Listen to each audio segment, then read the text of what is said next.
इस वीडियो में देखेंगे थ्योरम 6.2। थ्योरम 6.2 की स्टेटमेंट में कहा गया है if a line divide any two sides of a triangle in the same ratio then the line is parallel to third side. तो स्टेटमेंट के अकॉर्डिंग कहा गया है कि हमारे पास एक ट्रायंगल है।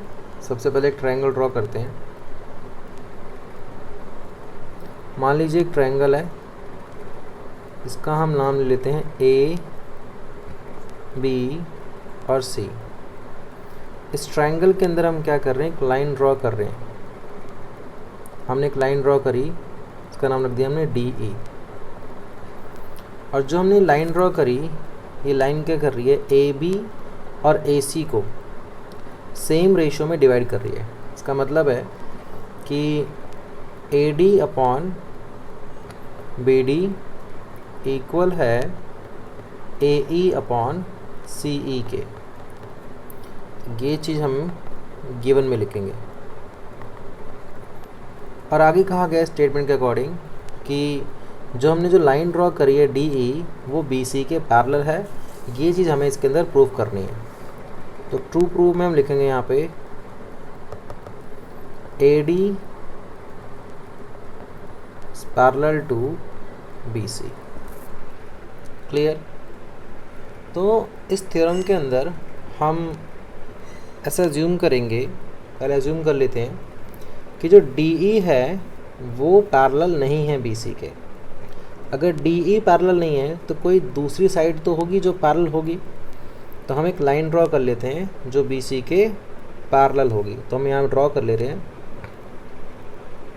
या हम ड्रॉ कर लेते हैं D F.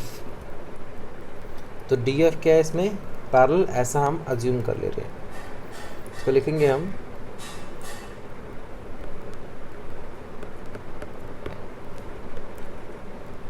We assume D F parallel to B C. अब देखिए, अगर हम triangle A B C consider करते हैं, तो इन ट्रायंगल ए बी सी, इस ट्रायंगल के अंदर जो डी एफ है वो पैरेलल है किसके, बी सी के। अगर डी एफ पैरेलल है बी सी के तो according to B P T theorem क्या होगा हमारा, ए डी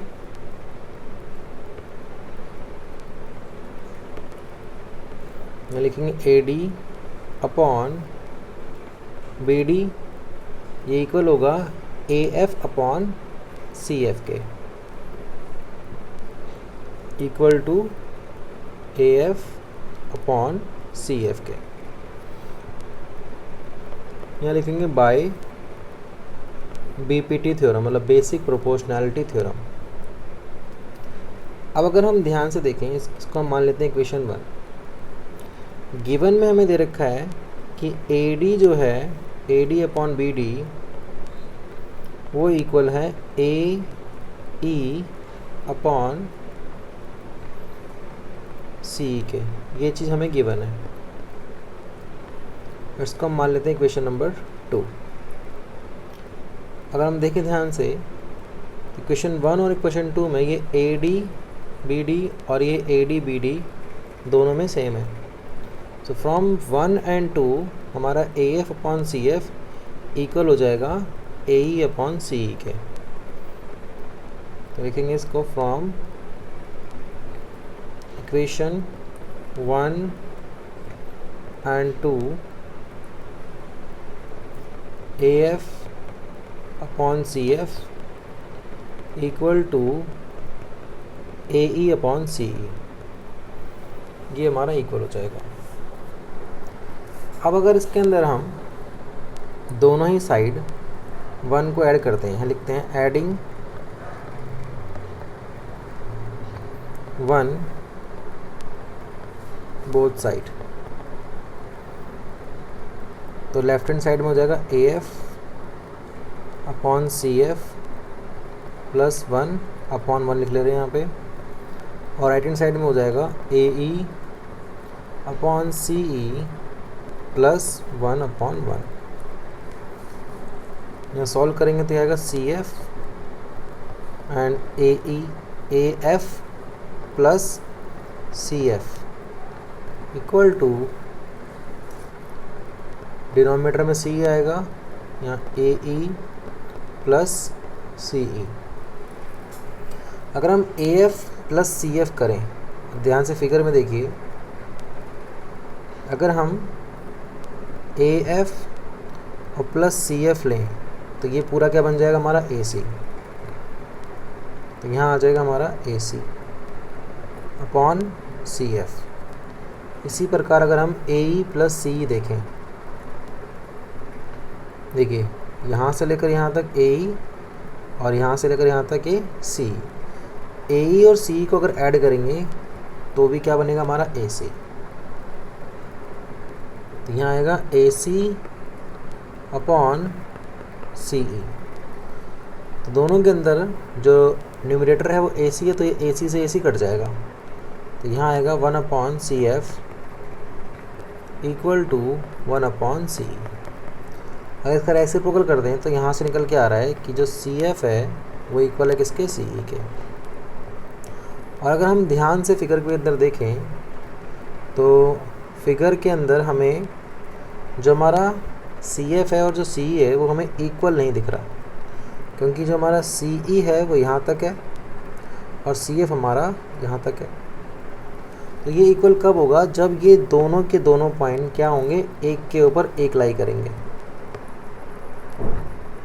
ध्यान समझिएगा, अगर हमारा ये जो F वाला पॉइंट है वो अगर E के ऊपर लाई करे तभी हम कह सकते हैं कि जो CE है और जो CF है वो इक्वल होगा। तो जो CE इक्वल टू CF आया है ये तभी संभव हो सकता है, यहाँ लिखेंगे it is only possible when point E and F